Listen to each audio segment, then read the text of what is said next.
Hey everybody, it's Ron from Pick Dawgz, and this is Ron's Rundown. We're going to go over the MLB games scheduled for Thursday, September 15th, 2022.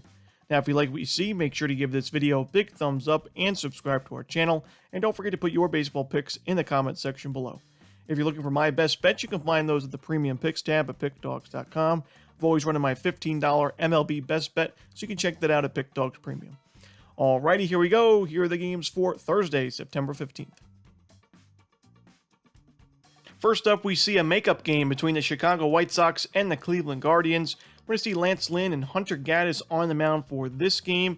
Now, although this is only a one-game makeup series, this is a big-time game between two teams looking for the AL Central crown. The White Sox struggled on Wednesday with the Rockies, but here they are here in Cleveland in almost a must-win opportunity. And you've got a pretty good pitching advantage here with Lance Lynn going up against Gaddis. Gaddis only one start this season at the major league level, and it wasn't a good one against the Houston Astros, going 3 1/3, giving up 7 hits and 8 earned runs and 2 home runs back on August 5th. Lance Lynn's been in pretty good form since he was struggling at the beginning of the year, but he's been a lot sharper now, and you look at his start against the Guardians back on August 19th. He went 5 2/3 innings, only 1 earned run and 6 strikeouts. He's given up 1 earned run or fewer in each of his last 5 starts. I got to side with the White Sox in this game. I'm going to take them on the money line. In our next game, we see another afternoon contest between the Tampa Bay Rays and the Toronto Blue Jays. This one's going to be a 3:07 Eastern start time. Shane McClanahan and Kevin Gausman on the mound. So pretty good pitching matchup we see here. Now, Kevin Gausman has struggled in Toronto this season in his home starts. His ERA well above 4 at 4.48. And Shane McClanahan's been a tough starting pitcher to face this season for the Rays. A 2.2 ERA, coming back from his injury. He's got a nice 2.13 road ERA. This will be his first start in about 2 weeks, and although he may not go too deep into this game, I still think there's some value as the Rays are getting plus money right now as the road underdogs. Like I mentioned, Gausman struggling in his home starts.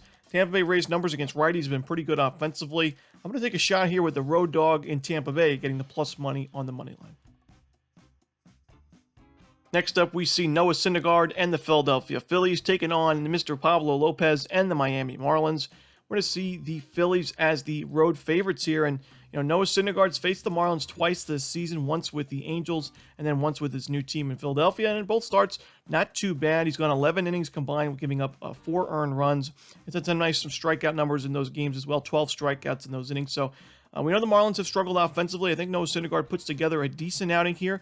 Not my favorite starter to back, but I really can't back Pablo Lopez in this game. Coming off another rough start against the Mets, giving up 8 earned runs and 10 base hits in his last game. And, 7 of his last 8 starts, the Marlins have lost those games. So I just can't trust Lopez in this one. I'm going to take the Philadelphia Phillies. I'm going to take them on the money line. I think they have the better lineup, the slightly better starter, and the better bullpen as well.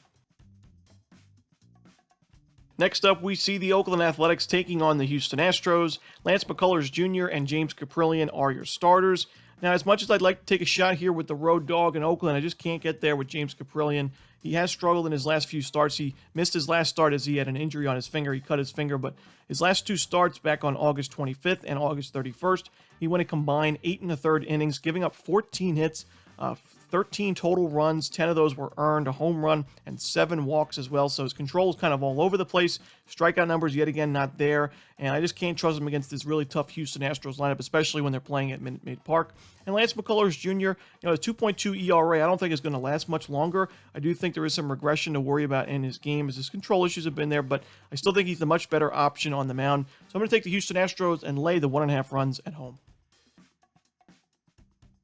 In our next game, we see the Pittsburgh Pirates taking on the New York Mets. We're going to see Carlos Carrasco and JT Brubaker on the mound for this one. The Mets are big-time favorites in this game, and they're probably going to be favorites probably by minus 200 plus in each of the games in this series.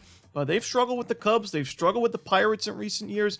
So I don't really love laying the money line or the run line with the Mets right now. I'm just going to take the under in this game. The Pirates ranked 24th in team OPS in the last 30 days against righties, the 3rd highest strikeout rate. And Carlos Carrasco coming off back-to-back good starts in his 2 outings back from the injured list. His last one against the Marlins, 6 innings, 6 strikeouts, and only 1 earned run. It starts at home this season at Citi Field have been even better than his road starts. He's got a 3.35 home ERA. JT Brubaker on the other side, other than Mitch Keller, I would say is the better option, the best option for the Pirates in their rotation. His last start against the Cardinals wasn't too bad. 6 innings, 3 earned runs. It's a quality start. You'll take that every time for JT Brubaker, facing a very tough lineup in St. Louis. And I know the Mets have a tough lineup as well. Their offense has kind of been all over the place lately. They got shut out in the game where DeGrom started, so I'm against the Cubs. So I'm going to take the under in this Pirates-Mets game. I think this total is just set a little bit too high. Next up, we see the Kansas City Royals taking on the Minnesota Twins. Daniel Lynch and Dylan Bundy are your starters.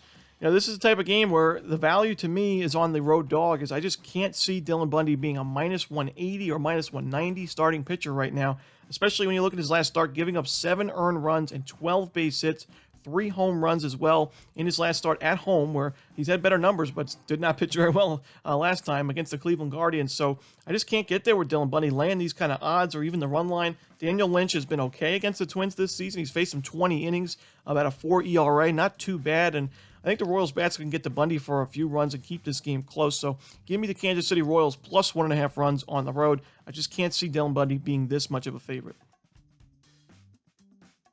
Next up, we see the Cincinnati Reds taking on the St. Louis Cardinals. We're going to see Chase Anderson and Miles Mikolas on the mound for this game. I do think that Chase Anderson is set up a little bit better than his first 2 outings against the Cardinals to start the regular season in the Major League level, as on August 29th and August 31st, Anderson appeared in 2 games. One of them he started in, the other one out of the bullpen, and those were both at Great American Ballpark, a very hitter-friendly ballpark. The Cardinals did a lot of damage, 7 earned runs in that game, but his first road start, his first road outing of the season against the Brewers, a good lineup against righties. He only gave up 2 earned runs in 4 innings, only 1 base hit allowed, and 5 strikeouts. So I do think that Anderson will have a decent outing here. I think Miles Mikolas also pitches pretty well in this game. So I'm going to take the St. Louis Cardinals, Cincinnati Reds under the total at a pitcher-friendly ballpark where the total is set a little bit too high. And in our final game of the night, we see the San Diego Padres taking on the Arizona Diamondbacks. We're going to see 2 lefties on the mound, Sean Manaea and Madison Bumgarner. Now, the Arizona Diamondbacks' numbers against lefties have not been good, and although I'd love to take the Diamondbacks here as the dog, especially at home where they've been so profitable this season, I just can't get there. When you look at Arizona, 29th in team OPS against lefties in the last month. They're 29th in isolated power. Even their strikeout numbers are in the top 10, which we're not used to seeing from Arizona. Pretty disciplined lineup.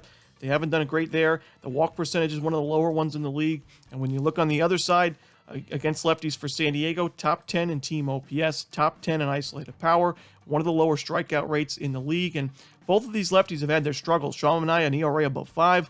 Madison Bumgarner, I'm not sure how his ERA is not above 5, but it feels like it is. It's at 4.88 right now. Both guys have had their moments where they've really struggled on the mound, and Bumgarner's given up at least 4 earned runs in 3 of his last 4 starts. So, I do think this is going to be a Padres win in the end. I'm going to take the Padres on the money line, lean towards the over as well, but give me San Diego on the road. And that's it. Those are the games for Thursday, September 15th. Hope you enjoyed this video. If you did, don't forget to hit that thumbs up button and subscribe to our channel. And don't forget to put your baseball picks in the comment section below. Again, if you're looking for my best bets, you can find those at Pickdawgz Premium. As always, this is Ron Romanelli. Good luck.